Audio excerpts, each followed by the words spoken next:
O estudo da anatomia ele vem evoluindo gradativamente e acompanhando também a evolução tecnológica.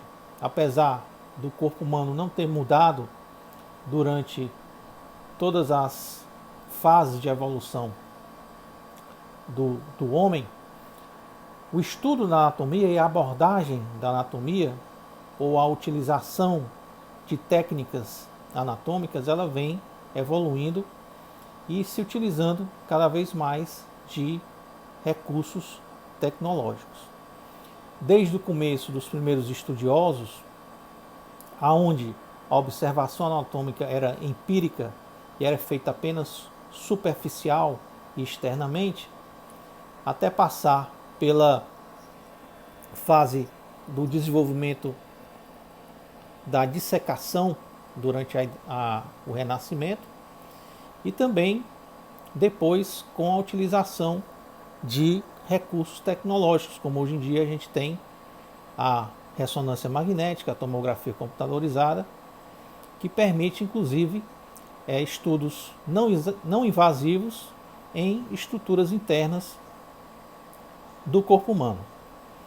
Mas é uma ciência muito antiga e que foi desenvolvida já desde os primórdios do desenvolvimento do pensamento humano, quando o homem começou exatamente a se indagar sobre a sua própria composição, a sua própria estrutura. Desde os antigos pensadores gregos e romanos, quando alguns nomes de órgãos que ainda são utilizados atualmente foram criados, até passar pelos primeiros anatomistas dissecadores que surgiram durante o Renascimento, onde foi permitido ou começou-se a fazer a dissecação de cadáveres, a abertura de cadáveres ou a retirada de tecidos de cadáveres superficiais para observação de órgãos humanos internos, e até chegar hoje em dia com as técnicas anatômicas mais avançadas. E a nómina anatômica ela também evoluiu dessa maneira. Os termos que são utilizados, apesar de terem sido preservados termos mais antigos, mas alguns foram atualizados, foram utilizados termos com informações mais técnicas. Foram eliminados também muitos dos epônimos que eram utilizados antigamente, ou seja, os epônimos eram nomes de estruturas que eram dadas a nomes de pessoas, ou nomes de lugares onde elas foram estudadas, descobertas, ou os pesquisadores que as estudaram inicialmente. Esses epônimos foram, na sua maioria, eliminados. E aí, hoje em dia, você tem termos mais técnicos. Por exemplo, nós temos um músculo na região do dorso, chamado de músculo trapézio, que o seu nome já diz o seu formato, é em formato de trapézio. Nós temos um músculo pequeno aqui na região da órbita, que tem um nome grande, chamado de músculo levantador da pálpebra superior. Mas o seu nome já diz tudo o que ele faz. Ele faz o levantamento da pálpebra superior. Então, muitos dos termos epônimos foram substituídos atualmente por termos mais técnicos. E existem também princípios importantes a se considerar no estudo da anatomia humana, ou até mesmo da anatomia geral. Dentre esses princípios, o principal deles é o princípio da variação anatômica. Esse princípio diz que nada na natureza é exatamente igual, ou pelo menos é totalmente semelhante ao outro.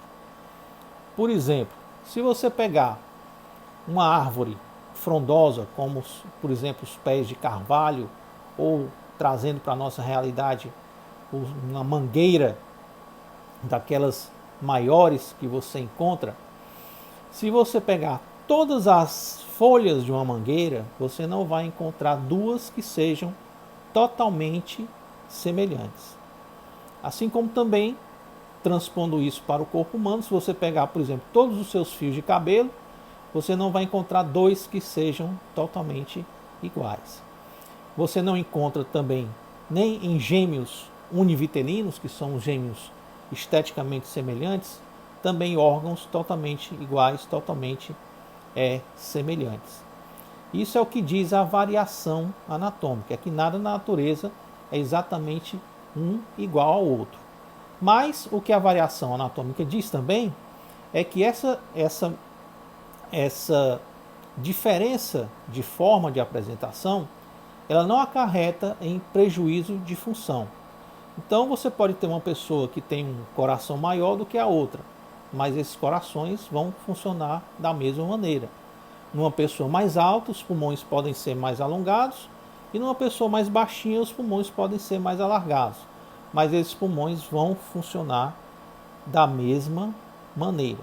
Se você colocar em cima de uma mesa 10 corações de 10 pessoas diferentes, você vai ver 10 corações diferentes, mas todos eles, se forem corações normais, eles vão funcionar da mesma maneira. Então, o que diz a variação anatômica é que você tem uma diferença na forma sem prejuízo ou sem diferença na função. Já se um órgão se apresenta com uma variação extrema que pode levar a prejuízo, ou que leva com certeza prejuízo ao seu funcionamento, então isso deixa de ser uma variação e passa a ser uma anomalia. Por exemplo, o nosso coração humano, ele é dividido em 4 câmaras, 2 átrios e 2 ventrículos. Mas se, por uma deformação genética, uma pessoa nasce com o coração dividido apenas em 3 câmaras, esse coração não vai ter um funcionamento normal. Então isso aí deixa de ser uma variação e passa a ser uma anomalia. Existem vários fatores que determinam as variações, como por exemplo, a idade. Existem órgãos diferentes no adulto, na criança e no idoso. O sexo, existem órgãos diferentes no homem e na mulher. As raças, existem órgãos que se apresentam de maneira diferenciada nas várias raças. E no nosso caso, como a gente usa órgãos preparados a partir de cadáveres, existe a variação cadavérica, que é exatamente aquela diferença de forma de apresentação, de cor e de consistência que os órgãos vivos apresentam de uma maneira e os órgãos mortos, tecidos mortos que nós estudamos, se apresentam de outra maneira. Então, é um fator de variação importante para a gente considerar.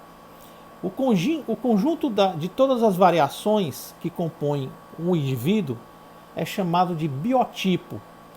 Então, se você é mais alto ou mais baixo, se você tem uma pele mais clara ou mais escura, se os seus olhos são claros ou são escuros, se o seu cabelo é castanho, preto, louro, se é enrolado, se é liso, todo esse conjunto de variações morfológicas, principalmente externas, compõe então um conjunto de características que define cada indivíduo, chamado então de biotipo. Então, o conjunto de características que ele define é o seu biotipo. Existem chamados biotipos extremos, que são os longilíneos, que são as pessoas muito alongadas, ou seja, muito magras e muito altas, e os brevilíneos, que são aquelas pessoas mais baixinhas, atarracadas e mais gordinhas. Mas na verdade, esses biotipos extremos são difíceis de você encontrar na população em geral. O que você encontra na maior parte das vezes são os mediolíneos, que compõem a maior parte da população. Existe um exemplo na literatura dos biotipos clássicos extremos, que são os personagens Dom Quixote e Sancho Panza. Dom Quixote seria o longilíneo e Sancho Panza seria o brevilíneo. Mas a maioria das pessoas está encaixada exatamente na zona intermediária, que são os mediolíneos. Então, esses conceitos, esses princípios básicos, são importantes para a gente ter noção quando a gente faz então o estudo anatômico e o estudo da anatomia humana.